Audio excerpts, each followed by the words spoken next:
ጌታችን በቀራንዮ መንገድ እየተከተሉት ያለቀሱለትን የኢየሩሳሌም ሴቶች ወደ እነርሱ ዘወር ብሎ እናንተ የኢየሩሳሌም ልጆች ለኔ አታልቅሱልኝ ያላቸውም ለዚህ ነበር።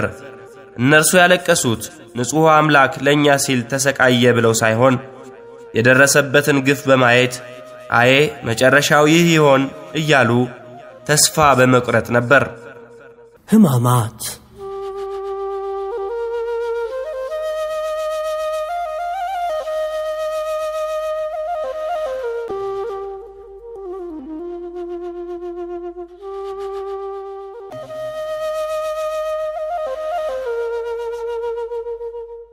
ምዕራፍ 4 የመከራ ጉዞ ወደ መከራ።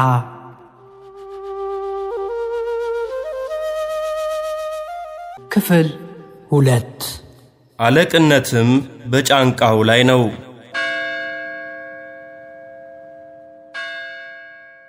ቤተክርስቲያናችን ስቅለትን በመታከብርበት በዕለተ ዓርብ ዕጣን የሚታጠንባቸው ጥናዎቿን በገመድ ትሰቅላቸዋለች። ካህናቱ በእጃቸው ይዘው የሚያጥኑበትን ጽናህ በዚያች ቀን ግን በገመድ አስረው ከርቀት እየወዘወዙ ጢሱ እንዲወጣ ያደርጋሉ። ይህን የሚያደርጉት ራሱን ስለ ሁላችን ኃጢአት የተወደደ ዕጣን አድርጎ ለአባቱ ያሳረገው መዓዛው ያማረው ዕጣን መድኃኔ ዓለም ክርስቶስ በዚያች ዕለት በሮማውያን ወታደሮች ከኋላና ከፊት በገመድ ታስሮ እየተጎተተ ሲንገላታ ከፊት ያለው ሲስበው በፊቱ ሲወድቅ ወደ ኋላ ያለው ሲስበው ደግሞ ወደ ኋላው ሲወድቅ የዋለበት ዕለት ስለሆነ ነው። ለነገሩ የካህናት አለቃ ኢየሱስ ክርስቶስ በተሰቃየባት በዚያች ዕለት ምን ክህነት አለን ብለው ያጥናሉ? ሊቀ ቅዳሴያን በሞተባት ዕለትስ ምን አይነት ቅዳሴ ሊቀድሱ ይችላሉ?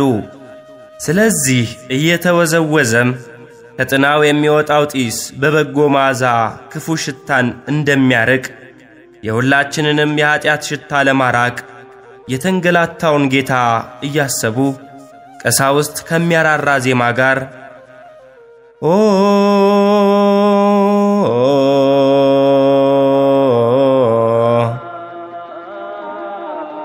የማይሞት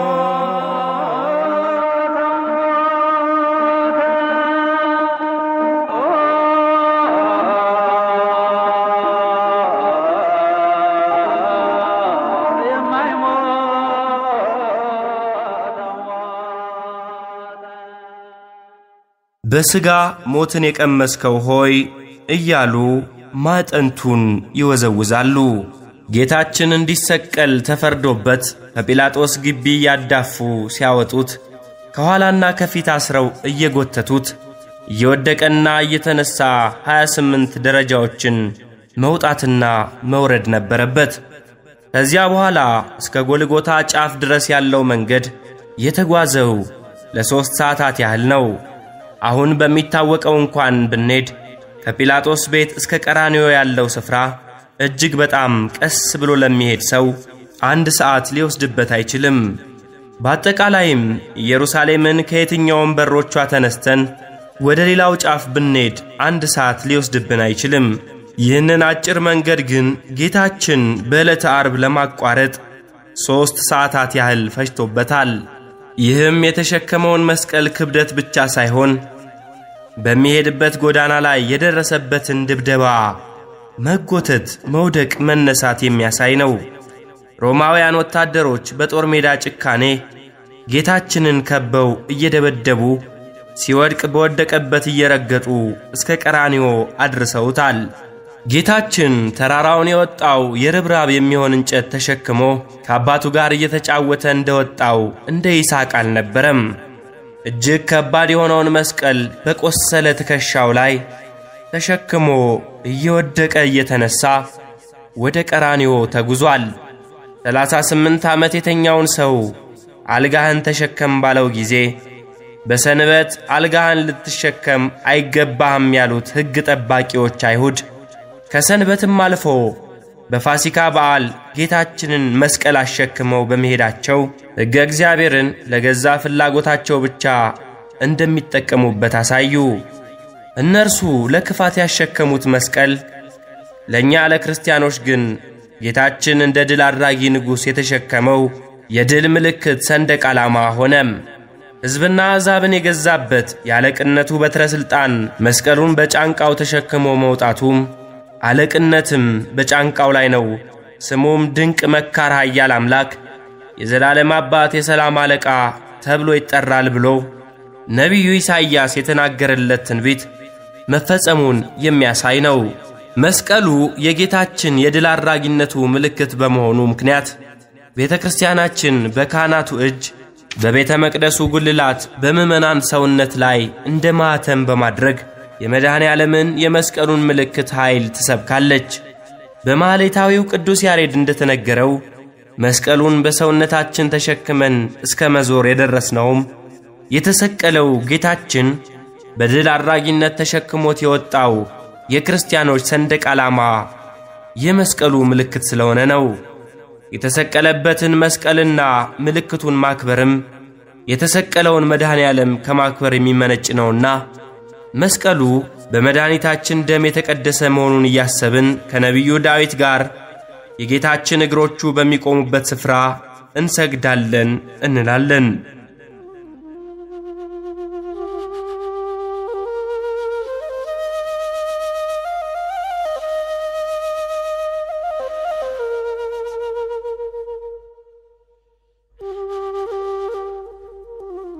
ጌታችን መስቀሉን ተሸክሞ የሄደበት ፍኖተ መስቀል ዛሬ ከመላው ዓለም የሚሄዱ ጎብኚዎች መስቀል ተሸክመው እየጸለዩ የሚሳለሟቸው 14 ምዕራፎች ያሉት ሲሆን እነዚህም በጲላጦስ የተፈረደበት ስፍራ፣ መስቀሉን ያሸከሙበት ስፍራ፣ ለመጀመሪያ ጊዜ የወደቀበት ከእናቱ ጋር የተገናኘበት፣ የቀሬናው ስምዖን መስቀሉን የተሸከመበት፣ አንዲት ሴት ፊቱን በማበሻ ጨርቅ የጠረገችበት፣ ለሁለተኛ ጊዜ የወደቀበት፣ የኢየሩሳሌምና የገሊላ ሴቶች ያለቀሱበት፣ ለሶስተኛ ጊዜ የወደቀበት፣ ልብሱን የገፈፉበት፣ ከመስቀሉ ጋር የቸነከሩበት፣ በተተከለው መስቀል ላይ የሞተበት፣ ቅዱስ ሥጋው ከመስቀሉ ወርዶ በእናቱ ደረት የተደገፈበትና የተገነዘበት፣ በመቃብር ያሳረፉበት ናቸው። ከነዚህ 14 ምዕራፎች ውስጥ 3ቱ ጌታችን ከግርፋቱ ጽናትና ድካም የተነሳ መስቀሉን ይዞ የወደቀባቸው ሲሆኑ የቀሩት ምዕራፎችም አንዳንዶቹ በመጽሐፍ ቅዱስ የተመዘገቡ፣ ጥቂቶቹ ደግሞ በትውፊትና በታሪክ የሚታወቁ ክስተቶች ናቸው። ሁሉንም ምዕራፎች እንደ ርዕሰ ጉዳያቸውና እንደ አስፈላጊነታቸው በየቦታው እንመለከታቸዋለን። የአሌክሳንድሮስና የሩፎስ አባት ቅዱስ ጎርጎርዮስ ዘንዚናዙ በፋሲካ ትምህርቱ ላይ ከሌሎች ጋር ከመደሰት ይልቅ ከክርስቶስ ጋር መከራን መቀበል ይሻላል፣ አንተም ስምዖን ቀሬናዊ ከሆን አሁኑኑ መስቀሉን ያዝና ክርስቶስን ተከተለው ይላል። በእርግጥም የክርስትና ትርጉም እኔን ለመከተል የሚወድ ቢኖር ራሱን ይካድ መስቀሉንም ተሸክሞ ይከተለኝ የሚለውን አምላካዊ ጥሪን መቀበል ነው። በዚህ ጥሪ ላይ መስቀል የተባለው ቃል በቃል ዕፀ መስቀሉን ስለመሸከም ሳይሆን መከራን ስለመታገስ ቢሆንም የቀሬናው ስምዖን ግን ይህንን ቃል ወደ ትርጉሙ መግባት ሳያስፈልገው ራሱን መስቀሉን ተሸክሞ ጌታችንን የተከተለ ሰው ነው። ስምዖን የመጣው ከቀሬና ነበር። በቀሬናም በኩል ባሉት በሊቢያ ወረዳዎች የሚለው ቃል እንደሚያስረዳን ቀሬና በሰሜን አፍሪካ በዛሬዋ ሊቢያ አካባቢ የምትገኝ ስፍራ ናት። በዚች ቀሬና በተባለች ስፍራ ብዙ አይሁዳውያንና ከአሕዛብ ወደ ይሁዲነት የገቡ ሰዎች የሚኖሩባት ሲሆን የነፃ ወጪዎቹ ምኵራብ የምትባል የራሳቸው ምኵራብ ያለቻቸው ማኅበረሰቦች ነበሩ። ስምዖንም ከቀሬና ወደ ኢየሩሳሌም የፋሲካን በዓል ለማክበር ከመጡ ብዙ ሰዎች አንዱ ነበር። ጌታችን እጅግ ከባዱን መስቀል ተሸክሞ ወደ ቀራንዮ ኮረብታ በሚጓዝበት ወቅት መንገድ አላፊው ስምዖን በዚያ መንገድ እያለፈ ነበር። ጌታችን ከመስቀሉ ክብደትና ከሰውነቱ መክሰል ከድካሙ ብዛት የተነሳ መስቀሉን ተሸክሞ በተደጋጋሚ ሲወድቅ ያዩት ወታደሮችና ሊቃነ ካህናት ስጋት ውስጥ ወድቀው ነበር። የሰጉት ለጌታችን ደህንነት በማሰብ ሳይሆን የተፈረደበትን የመስቀል ላይ ሞት ተቀብሎ ሳይዋረድ እንዳይሞትባቸው ከማሰብ ሳንገድለው እንዳይሞት እንደማለት ያለ ስጋት ነበር። የወታደሮቹ አለቃ ከጭፍሮቹ አንዱን ጠርቶ መስቀሉን እንዲሸከም ማድረግ ቢችልም መስቀል መሸከም ግን የስቅላት ቅጣት አንዱ አካል በመሆኑ አላደረገውም። ከአይሁድ መካከልም በጥላቻና የካህናት አለቆችን በመፍራት ጌታችንን ሊያግዘው ፈቃደኛ የሚሆን ሰው የለም። በዚህ ሁኔታ ላይ ነው እንግዲህ ለጉዳዩ እንግዳ የሆነው የቀሬናው ስምዖን በዚያ ሲያልፍ የወታደሮቹ አለቃ ዓይን ውስጥ የገባው። ሮማውያን በግዛታቸው ውስጥ ያለን ማንኛውንም ሰው የማዘዝ ሥልጣን ስለነበራቸው ይህንን የቀሬና ሰው ጠርተው መስቀሉን እንዲሸከም አስገደዱት።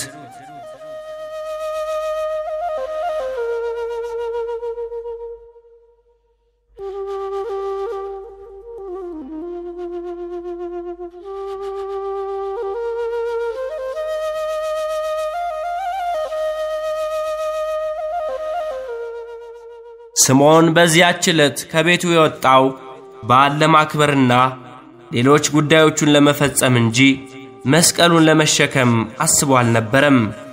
ወደ ቀራንዮ መንገድም የመጣው በዚያ በኩል ለማለፍ ሲል ብቻ ነበር። ሰው ካሰበበት ስፍራ አይውልምና ይህ የገጠር ሰው ባልጠበቀው ሁኔታ የመድኃኔዓለም ክርስቶስን መስቀል የተሸከመ ብቸኛው ሰው ሆነ። ይህም አጋጣሚ ሳይሆን በክቡር ወንጌል ስሙ ይጻፍ ዘንድ ጸጋ እግዚአብሔር የጠራችው የተመረጠ ሰው ስለሆነ ነው። ምንም እንኳን ድርሻው ለጥቂት መንገድ ማገዝ ብቻ ቢሆንም በሰው ልጅ የመዳን ታሪክ ውስጥ ግን ስሙ በበጎ የሚጠቀስ ታላቅ ሰው ሆነ። በእርግጥም ይህ ቀሬናዊ ምንኛ የታደለ ነው! የክርስቶስ ወዝና የደሙ ነጠብጣብ ያረፈበትን ቅዱስ መስቀል እንደ ንግሥት እሌኒ ደመራ አስደምሮ ሳያስቆፍር በዕለቱ በእጆቹ ለመዳሰስ የበቃ ሰው ከ13ቱ ምዕራፎች አንዱን ምዕራፍ ጌታችንን በመከራ ወቅት ያገዘና እናንተ ደካሞች ሸክማችሁ የከበደ ወደ እኔ ኑ እኔም አሳርፋችኋለሁ ያለውን ጌታ ሸክሙን ተቀብሎ ለማቅለል የታደለ ሰው የመስቀሉን ክብደት በትከሻው የመዘነና ጌታ ምን ያህል እንደከበደው ከማንም ሰው በላይ ተግባራዊ ምስክር ሊሆን የቻለው ስምዖን ምንኛ የታደለ ነው! የዮና ልጅ ስምዖን ጌታውን አላውቅም ብሎ በሸሸበት ዕለት የቀሬናው ስምዖን ግን መስቀሉን መሸከሙ ምንኛ መታደሉ ነው! ለመጀመሪያዋ ቤተ ክርስቲያን ምዕመናንና ለሐዋርያትም ጭምር ስለ ጌታችን መስቀል ክብደት ስፋትና ርዝመት ለመናገር የሚችል ብቸኛው የነገረ መስቀል ሊቅ ስምዖን ምንኛ የታደለ ነው! ስምዖን የመጣው ከአሕዛብ ሀገር ከምድረ አፍሪካ መሆኑ ደግሞ ሊቃውንት ያስተዋሉት ሌላው ቁም ነገር ነው። በወንጌል የእርሱ ወደ ሆነው መጣ የገዛ ወገኖቹም አልተቀበሉትም ተብሎ እንደተጻፈ እስራኤላውያን መሲሁን መስቀል አሸክመው ሲረግጡት ከአሕዛብ ሀገር የመጣው ስምዖን ግን መስቀሉን ለመሸከም ክብር በቃ። ቅዱስ ኤፍሬም እንዲህ ይላል፣ በረከቶችን ሁሉ ይዞ የመጣውን ክርስቶስን በቅናታቸው አንቀበልም ብለው በረከታቸውን ወደ አሕዛብ ወርውረዋልና መስቀሉን የመሸከምን ዕድል ለአሕዛብ አሳልፈው መስጠት ይገባቸዋል ይላል። ጌታችን ከጲላጦስ ግቢ ተፈርዶበት እንደወጣ መስቀሉን አሸክመውት ነበር። ስምዖን አንዲት ምዕራፍ ያህል ካገዘው በኋላ ዳግመኛ ጌታችን ተሸክሞ እስከ ቀራንዮ ወጥቷል። በዚህም መሠረት ስምዖን የተሸከመው አንድ ምዕራፍ ሲሆን ጌታችን የተሸከመው 7 ምዕራፎች ያህል ነው። በሕይወታችን የቱንም ያህል መከራ ሊደርስብን ይችላል። እኛ የምንሸከመው መከራ ግን ጌታችን ስለኛ ከተቀበለው መከራ አንጻር ሲታይ መጠኑ 1/8 ቢያህል ነው። ስለ ጌታችን ሕማም እያሰበ መከራን ታግሶ በጾም በጸሎትና በስግደት ይኖር የነበረው ታላቁ መነኩሴ አባ ጳቁሚስ በአንድ ወቅት የጸለየና እየሰገደ ሳለ ጌታችን ተገልጦለት ነበር። አባ ጳቁሚስ ከመድኃኔዓለም ፊት በግንባሩ ተደፍቶ እየሰገደ ጌታዬ ሆይ አንተን ብዬ የምሆነውን አየህልኝን ብሎ ጠየቀው። ጌታችንም እኔ አንተን ብዬ የሆንሁትን ብታውቅ ኖሮ ይህንን ባላልክ ነበር ብሎ መልሶለታል። ክርስቲያናዊ ሕይወት መከራን የመታገስ ሕይወት ነው። ጌታችን መስቀሉን ከተሸከመ በኋላ አሳልፎ ለስምዖን እንደሰጠው ለእያንዳንዳችን በሕይወታችን የሚሰጠንና የምንሸከመው አንድ መስቀል አለን። የክርስቶስን መስቀል ተቀብሎ የተሸከመው ስምዖን ከጌታችን መከራን ተቀብለው በእሳት በስለት የተፈተኑት የመጀመሪያዎቹ ክርስቲያኖች የሰማዕታት ምሳሌ ነው። ከዚያም በኋላ ደግሞ እሳትና ስለት ባይገጥመንም በሕይወት ዘመናችን የረሃብ፣ የደዌ፣ የስደት፣ የራቁትነት፣ የማጣት፣ የፍርሃት የመሳሰለው ሁሉ መስቀል በሕይወታችን ውስጥ ይገጥመናል። ሐዋርያው ለእኛም ይገለጥ ዘንድ ካለው ክብር ጋር ቢመዛዘን የአሁኑ ዘመን ሥቃይ ምንም እንዳይደለ አስባለሁ እንዳለው በአጭር ዘመናችን መስቀላችንን ታግሰን ብንሸከም ለዘላለም ዕረፍት እንበቃለን። እንደ ስምዖን ታግሰን መሸከም ከቻልን ስማችን በሰማያዊ መጽሐፍ ይጻፋል። ራእየ ዮሐንስ ለአጸው አልባሲሆሙ በደመ በግዑ በበጉ ደም ልብሳቸውን ያጠቡ ካላቸው ከነዚህ ቅዱሳን ጋርም እንኖራለን። ከሽማግሌዎቹም አንዱ መልሶ እነዚህ ነጩን ልብስ የለበሱ እነማን ናቸው? ከወዴትስ መጡ አለኝ። እኔም ጌታ ሆይ አንተ ታውቃለህ አልኩት። አለኝም እነዚህ ከታላቁ መከራ የመጡ ናቸው። ልብሳቸውንም አጥበው በበጉ ደም አነጹ። ስለዚህ በእግዚአብሔር ዙፋን ፊት አሉ። ሌሊትና ቀንም በመቅደሱ ያመልኩታል። በዙፋኑም ላይ የተቀመጠው በእነርሱ ላይ ያድርባቸዋል። ከእንግዲህ ወዲህ አይራቡም፣ ከእንግዲህም ወዲህ አይጠሙም። ፀሐይም ትኩሳትም ሁሉ ከቶ አይወርድባቸውም። በዙፋኑ መካከል ያለው በጉ እረኛቸው ይሆናልና ወደ ሕይወት ውሃ ምንጭ ይመራቸዋል። እግዚአብሔርም እንባዎችን ሁሉ ከዓይናቸው ያብሳል። ራእየ ዮሐንስ ምዕራፍ 7 ከቁጥር 13።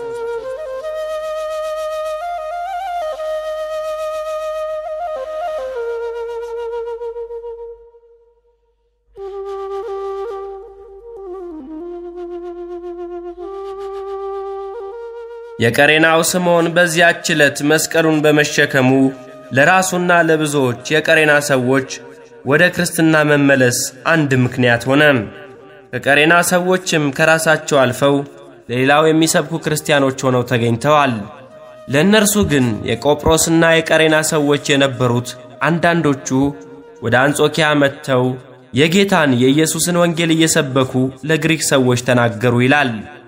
በዚያች የሥቃይ ሰዓት የጌታችንን መስቀል የተሸከመው ስምዖንም በረከቱ ከራሱ አልፎ ለቤተሰቡ ተረፈ። በዚህም የተነሳ ወንጌላዊው ማርቆስ ወንጌሉን በሮማይስጥ ሲጽፍ ስምዖንን የጠራው በቀሬና ሰውነቱ ብቻ አልነበረም፣ በሮማና በክርስቲያኖች ዘንድ ታዋቂ በነበሩት በልጆቹ ስም የአሌክሳንድሮስና የሩፎስ አባት ብሎ ጠርቶታል። መስቀሉን ታግሶ የተሸከመው ዕድለኛው ስምዖን መስቀል በመሸከሙ ልጆቹን የሚያስጠራ አባት ብቻ ሳይሆን በክርስትናቸው በሚታወቁት ልጆቹ የሚጠራ አባት ለመሆን በቃ። የምትወዱት አልቅሱለት። ከ14ቱ ቅዳሴዎቻችን ባንዱ መካከል ዲያቆኑ በሚያራራ ዜማ ብክይዎ ወላህዎ እለታፈቅርዎ እያለ ለምእመናን ያውጃል። ይህ አዋጅ ኢየሱስ ክርስቶስን የምትወዱት የደረሰበትን ግፍ እያሰባችሁ ፍጹም ልቅሶን አልቅሱለት ማለት ነው። ከዚህ በኋላ ዲያቆናት ቃጭል እየመቱ ታቦቱን እየዞሩ ከምእመናን ጋር በህብረት የ አማኑኤል አምላክነ የ ኢየሱስ መድኃኒነ የ ክርስቶስ ንጉሥነ እያሉ ከቄሱ ጋር እየተቀባበሉ ያዜማሉ። ይህ ዜማ በተመስጦ የጌታችንን መከራ ለሚያስብ ሰው እንባውን እያፈሰሰ የሚያለቅስበት የቅዳሴ ጥልቅ ተመስጦ ሲሆን ትርጉሙም ወዮ ወዮ ወዮ አማኑኤል አምላካችን ኢየሱስ መድኃኒታችን ክርስቶስ ንጉሣችን ማለት ነው። ጌታችን መስቀሉን ተሸክሞ ወደ ቀራንዮ በሚጓዝበት ወቅት ዋይ ዋይ ከሚሉና ሙሾ ከሚያወጡ ሴቶችና ከሕዝቡ እጅግ ብዙዎች ተከተሉት። ስመጠባይ ይሆን ለአንስት ብካይ ወርራዬ ውእቱ እንደሚል ሴቶች ከወንዶች ይልቅ ለመራራትና ለለቅሶ የቀረቡ ናቸው። ቅዱስ ቄርሎስም ሴቶች የሚያሳዝን ነገር ሲያዩ እንባን ለማፍሰስ ዝግጁ የሆነ ልብ አላቸው ይላል። ጌታችን መስቀሉን በቆሰለ ትከሻው ላይ ተሸክሞ እየወደቀ እየተነሳ ሲሄድም ርኅሩህ የሆኑ የኢየሩሳሌም ሴቶች ያለቅሱለት ነበር። ወንዶች ሆነው ስለ ስቃዩ ያዘኑ የሉም ማለት አይደለም። ሴቶችና ከሕዝቡ እጅግ ብዙዎች የሚለው ወንዶችንም የሚያካትት ነው። ወንዶች ግን እንደ ሴቶች በእንባ ሐዘናቸውን ለመግለጥ ቅርብ አይደሉምና የሴቶቹ የበለጠ ጉልህ ሆኖ ታየ። የኢየሩሳሌም ሴቶች ልቅሶ በነቢዩ ዘካርያስ ወደ እርሱም የወጉት ይመለከታሉ። ሰውም ለአንድያ ልጁ እንደሚያለቅስ ያለቅሱለታል። ሰውም ለበኩር ልጁ እንደሚያዝን በመራራ ሐዘን ያዝኑለታል። በዚያም ቀን በኢየሩሳሌም ታላቅ ልቅሶ ይሆናል የተባለለት ቀን መድረሱን የሚያሳይ ነበር። ቅዱስ ጳውሎስ እንደ እግዚአብሔር ፈቃድ አዝናችኋል በማለት እንደተናገረ በክርስቲያናዊ ሕይወት እንደ በጎ ሥራ ተቆጥሮ ከፈጣሪ ዋጋ የሚያሰጥ እግዚአብሔር የሚወደው ሐዘንና ልቅሶ አለ። በአንጻሩ ደግሞ እንደ ኃጢአት ተቆጥሮ ለሞተ ነፍስ የሚዳርግ ሐዘንም አለ። ስለዚህኛው ሐዘን ደግሞ ሐዋርያው የዓለም ሐዘን ግን ሞትን ያመጣል በማለት ተናግሯል። የማይገባው ሐዘን ዘመድ ወዳጆቼን ሀብት ንብረቴን አጣሁ ብሎ ከሚገባው መጠን በላይ ማዘንን የመሳሰለው ሲሆን የሚገባው ሐዘን ደግሞ የራስንና የወንድምን ኃጢአት በማሰብ በሰማዕታት ላይ የሚደርሰውን ግፍ አስቦ ማዘንና ከሁሉም የሚበልጠው ደግሞ እግዚአብሔር ልጅ የኢየሱስ ክርስቶስን መከራና ሞት አስቦ ማዘንና ማልቀስ ነው ይላሉ ሊቃውንት። የመድኃኔ ዓለም ክርስቶስን መከራና ሞት አስበን የምናለቅሰው በተቀበለው ስቃይ ምክንያት ያገኘነውን ድህነትና ክብር ከሞቱ በኋላም በድል አድራጊነት መነሳቱን ዘንግተነው አይደለም። ቤተ ክርስቲያናችንም ክርስቶስ ከተነሳና ወደ ሰማያት አርጎ በአባቱ ቀኝ በክብር ከተቀመጠም በኋላ ስለ መስቀሉና ሞቱ ዘወትር በጾም በስግደትና በእንባ የምታስበው ትንሣኤውን ድል ነሽነቱን የምሥራቹን ብቻ እየሰበከች ልጆቿን ድናችኋል ደስ ይበላችሁ እያለች መሸኘትም ጠፍቷት አይደለም።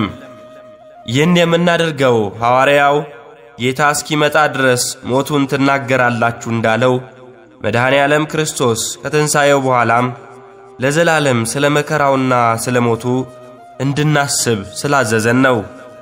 እስራኤል በየዓመቱ የፋሲካውን በግ እያረዱ ታሪኩን በመዝሙር እየዘመሩ ከግብፅ ባርነት የወጡበትን ቀን ሁልጊዜ እንደሚያስታውሱ ከሲኦል ባርነት ያወጣንን የፋሲካውን በግ የክርስቶስን ሞትና ነፃ የወጣንበትን መከራውን ሁልጊዜም ደጋግመን አቤቱ ሞትን እናገራለን ቅድስት ትንሣኤንም ንዜኑ ሞተከ እግዚኦ ወትንሣኤከ ቅድስተ እያልን እናወሳዋለን።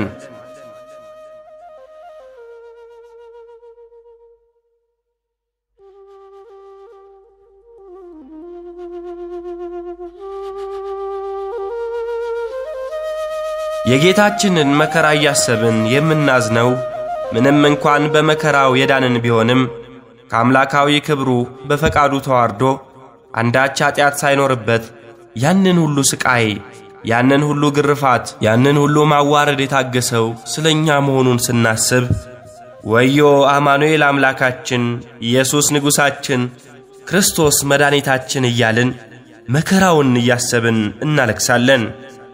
እርሱ ስለኛ የደረሰበትን ስናስብም በዚያው ስፍር ቁጥር የሌለውን ኃጢአታችንንም እያሰብን ይቅርታውን እንለምናለን። በመልዕልተ መስቀል ላይ በተቀበልከው መከራ ከኃጢአቴ ደዌ አድነኝ፣ በመስቀል ላይ በቆሰልከው ቁስል ከኃጢአቴ ቁስል አድነኝ፣ በመከራህ ከመከራ አድነኝ፣ ደሜን በደምህ አንጻው እያልን እንጸልያለን። ውዳሴ አምላክ ዘዘውትር ላይ የክርስቶስን አምላክነትና በሞቱ የተገኘውን ድህነት ያልተረዱ ሰዎች ግን ስለ ጌታችን ሞት ቢያለቅሱም እንኳን ለኛ ብሎ ተሰቃየ ብለው ትርጉሙ ገብቷቸው ሳይሆን በሰብአዊ ስሜት ሆነው ብቻ ነው። ጌታችን በቀራንዮ መንገድ እየተከተሉት ያለቀሱለትን የኢየሩሳሌም ሴቶች ወደ እነርሱ ዘወር ብሎ እናንተ የኢየሩሳሌም ልጆች ለኔ አታልቅሱልኝ ያላቸውም ለዚህ ነበር። እነርሱ ያለቀሱት ንጹሕ አምላክ ለኛ ሲል ተሰቃየ ብለው ሳይሆን የደረሰበትን ግፍ በማየት አዬ መጨረሻው ይህ ይሆን እያሉ ተስፋ በመቁረጥ ነበር።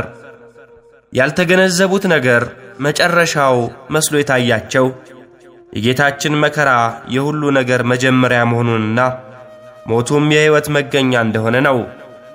እርሱ በሞቱ ሞትን ሊያጠፋ ወደደ። በዚህ የሚያሰበውን ፈጽሟል። ከሞትም ወደ ሕይወት ተሻግሯል። ሴቶቹ ሲያለቅሱ የከለከላቸውም ለዚህ ነው። ስለኛ የሞተው እርሱ ሕያው ነውና ሞቱ የምናለቅስበት ክስተት ብቻ ሳይሆን ደስ ልንሰኝበት የሚገባ መሆኑን ሊያሳየን ወደደ ይላል ቅዱስ አትናቴዎስ።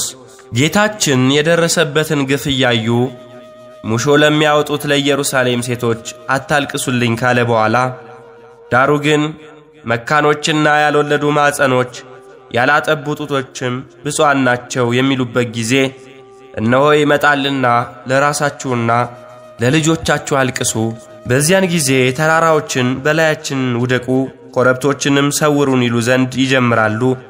በርጥብ እንጨት እንዲህ የሚያደርጉ ከሆኑ በደረቀውስ እንዴት ይሆን በማለት ትንቢትን ተናገረ።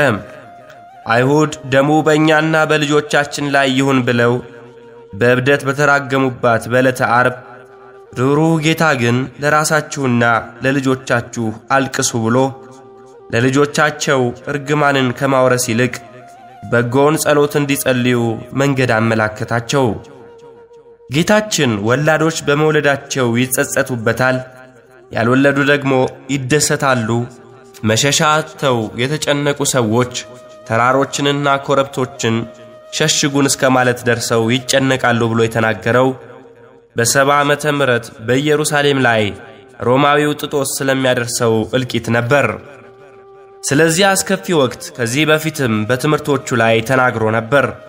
ደቀ መዛሙርቱ የመቅደሱን ግንቦች ባሳዩት ጊዜ እውነት እላችኋለሁ ድንጋይ በድንጋይ ላይ ሳይፈርስ አይቀርም ብሎ ምጽአቱን ከኢየሩሳሌም ጥፋት ጋር አያይዞ አስተምሯል። በዚያ ወራት ለርጉዞችና ለሚያጠቡ ወዮላቸው በማለትም ትንቢቱን ደምድሞ ነበር። ወደ ኢየሩሳሌም ከተማ በገባበት በሆሳዕና ዝማሬ ዕለትም አስቀድሞ ከደብረ ዘይት ተራራ ስር ባለ ኮረብታ ላይ ከተማይቱን እያየ አልቅሶላት ነበር። ሲቀርብም ከተማይቱን አይቶ አለቀሰላት እንዲህ እያለ ለሰላምሽ የሚሆነውን በዚህ ቀን አንቺስ እንኳን ብታውቂ፣ አሁን ግን ከዓይንሽ ተሰውሯል። ወራት ይመጣብሻልና ጠላቶችሽም ቅጥር ይቀጥሩብሻል፣ ይከቡሻልም፣ በየበኩሉም ያስጨንቁሻል። አንቺም ባንቺ ውስጥ የሚኖሩትን ልጆችሽን ወደ ታች ይጥላሉ፣ ባንቺ ውስጥም ድንጋይ በድንጋይ ላይ አይተውም።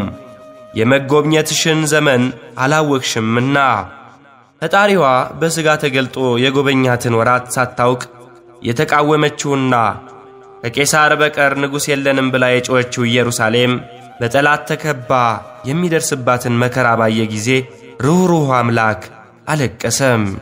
ጌታችን ለኢየሩሳሌም ሴቶች በሮማውያን እጅ የደረሰበትን ሥቃይ አይተው ሙሾ ከማውጣት ይልቅ ስለ ራሳቸው እንዲያለቅሱና እንደ ነነዌ ንስሐ እንዲገቡ ነገራቸው። መከራው ሊመጣ የቀሩት እንደ ነነዌ 3 ቀናት ሳይሆኑ ከ30 ዓመታት በላይ ነውና ለንስሐ እንባ በቂ ጊዜ ያላቸውን የኢየሩሳሌም ሰዎች ለራሳችሁ አልቅሱ አላቸው። ከዚያ በኋላ በእነርሱ ላይ ሊመጣ የሚችለውን መከራ እርሱ ከሚቀበለው መከራ ጋር አነጻጽሮ በርጥብ እንጨት እንዲህ የሚያደርጉ ከሆነ በደረቀውስ እንዴት ይሆን አለም። ጌታችን እርጥብ እንጨት ብሎ የተናገረው ስለ ራሱ ሲሆን ደረቅ እንጨት ያለው ደግሞ ስለ እስራኤል ነበር። እርጥብ ወይም ለምለም እንጨት የሚለው ቃል ስለ ጌታችን የሚገልጸው ብዙ ነገር እንዳለ ሊቃውንት ያብራራሉ።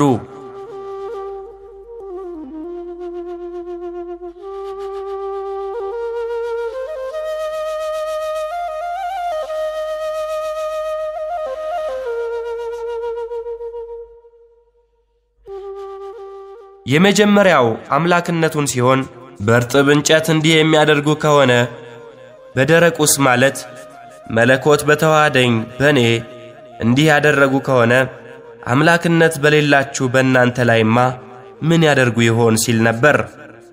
ቅዱስ ኤፍሬም ሶርያዊም ይህንን ሐሳብ ከተጋራ በኋላ እርጥብ እንጨት በልምላሜው ምክንያት ፍሬን እንደሚያፈራ የጌታችንን ታምራትም የአምላክነቱ ፍሬዎች መሆናቸውን ይገልጻል።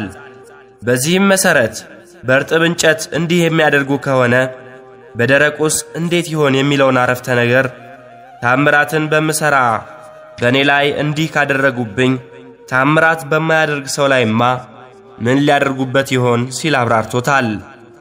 የግዙ ትርጓሜም እርጥብ እንጨት መልካም ፍሬን የምታፈራና ፍጹም ታምራትን የምታደርግ የለመለመች ነፍስን የሚያስረዳ ሲሆን በደረቁማ እንዴት የሚለው ደግሞ መልካም ነገር ወደ ሌላቸው ሰዎች ወደ ሕዝበ እስራኤል ያመለክታል ይላል።